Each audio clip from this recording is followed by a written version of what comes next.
0 to 3 lakh rupees, nil. 3 to 7 lakh rupees, 5%.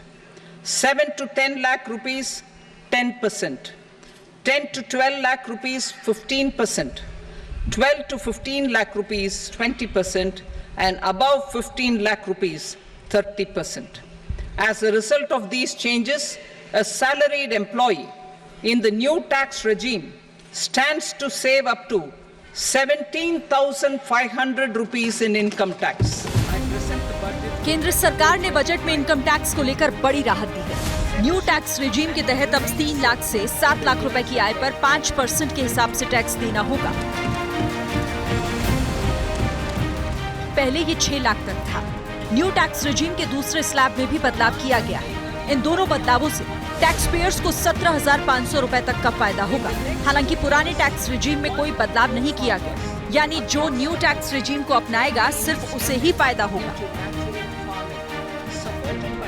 आपको बता दें कि साल 2020 में सरकार ने पहली बार न्यू टैक्स स्लैब पेश किया था, जो अधिकतर टैक्स पेयर्स को पसंद नहीं आया था। फिर उसी में पिछले साल यानी साल 2023 में बदलाव किया गया था। पहले 6 टैक्स स्लैब थे, जिसे बदलकर 5 टैक्स स्लैब कर दिए गए। उसके बाद भी करीब 25% आयकरदाता ने ही न्यू टैक्स स्लैब को अपनाया था, जिसके बाद अब एक बार फिर इसमें बदलाव किया गया है। नई कर व्यवस्था के तहत बेसिक एग्जम्पशन लिमिट 3 लाख रुपए कर दी गई है। इसके अलावा स्टैंडर्ड डिडक्शन को 50,000 रुपए से बढ़ाकर 75,000 रुपए कर दिया गया है। इसका फायदा सैलरीड क्लास को होगा। हालांकि इसके 1 लाख करने की उम्मीद जताई जा रही थी। इसके अलावा वित्त मंत्री ने फैमिली पेंशन पर डिडक्शन को बढ़ाया है। इसे 15,000 रुपए से बढ़ाकर 25,000 रुपए कर दिया गया है। इससे 4 करोड़ वेतनभोगी कर्मचारी और पेंशनर्स को फायदा होगा। The standard deduction for salaried employees is proposed to be increased from 50,000 to 75,000 rupees. Deduction on family pension for pensioners is proposed to be enhanced from 15,000 to 25,000 rupees. This will provide relief to about 4 crore salaried individuals and pensioners.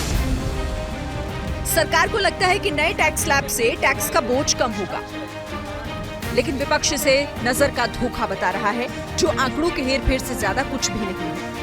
ये budget समाज के हर वर्ग को शक्ति देने वाला budget है। NDA सरकार ने पिछले 10 साल में ये सुनिश्चित किया है कि गरीब और मध्यम वर्ग को लगातार टैक्स से राहत मिलती रहे। इस बजट में भी इनकम टैक्स में कटौती और स्टैंडर्ड डिडक्शन में भी वृद्धि का फैसला लिया गया है। ये बजट नाउम्मीदी का है और इस सरकार का ये 11वां बजट है। ये सरकार कह रही थी कि 11वें बजट में और 30वीं बार प्रधानमंत्री बनने के बाद सरकार का बहुत अच्छा बजट होगा। नाउम्मीदी का है और जिस तरह महंगाई बेरोजगारी बढ़ी है, आप लोगों को देखिए उनकी तकलीफ परेशानी में कैसे जिंदा है।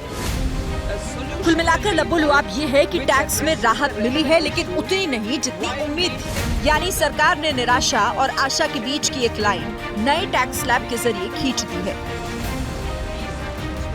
आज बस केवल टैक्स स्लैब रेट पे थोड़ा सा बेनिफिट दिया है। एक स्टैंडर्ड डिडक्शन 16(1) की जो स्टैंडर्ड डिडक्शन है उसको 50,000 से 75,000 किया गया है। केंद्र सरकार जो बजट देती है उसमें राजस्थान को हमेशा ही पिछड़ेपन का अपन को देखना पड़ता है। For exclusive and insightful videos, subscribe to our new channel ABP Live Premium.